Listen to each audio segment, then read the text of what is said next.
அவரைக்காய் பொரியலுக்கு வந்து நான் ஒரு 1/4 கிலோ அவரைக்காய் வாங்கிட்டு வந்து இந்த மாதிரி சின்ன சின்ன பீஸாக கட் பண்ணி எடுத்துக்கிட்டேன். இப்போ நம்ம இதை வேக வச்சு எடுத்துக்கலாம்.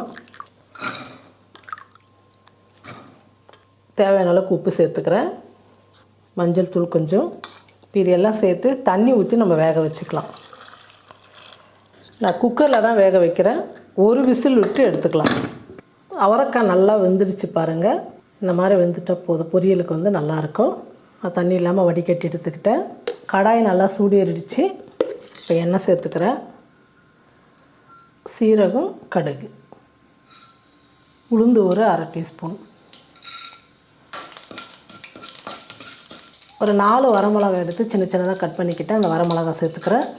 ஒரு 5 பல் பூண்டு வந்து தட்டி எடுத்துக்கிட்டேன். அந்த பூண்டு சேர்த்துக்கிறேன். இது எல்லாம் சேர்த்து நல்லா வறுத்துக்கலாம்.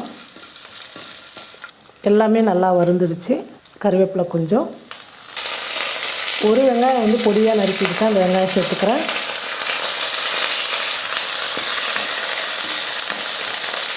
வெங்காயமும் நல்லா வதங்கிடுச்சு. இப்போ நம்ம அவரைக்காய் சேர்த்துக்கலாம். ஏற்கனவே நம்ம வந்து காய் கூட உப்பு சேர்த்து வேக வச்சுருக்கிறோம். இப்போ கொஞ்சமாக உப்பு சேர்த்துக்கிறேன்.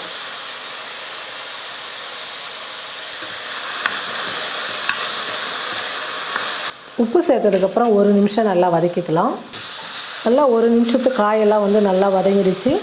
சின்ன துண்டு தேங்காய் எடுத்து துருவி எடுத்துக்கிட்டேன். கொஞ்சம் தேங்காய் சேர்த்துக்கலாம்.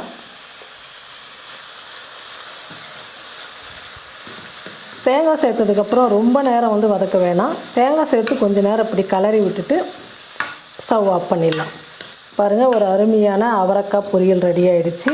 நீங்களும் உங்கள் வீட்டில் செஞ்சு பார்த்துட்டு எப்படி இருக்குன்னு சொல்லிட்டு மறக்காமல் கமெண்ட் பண்ணுங்கள், ஷேர் பண்ணுங்கள். நன்றி.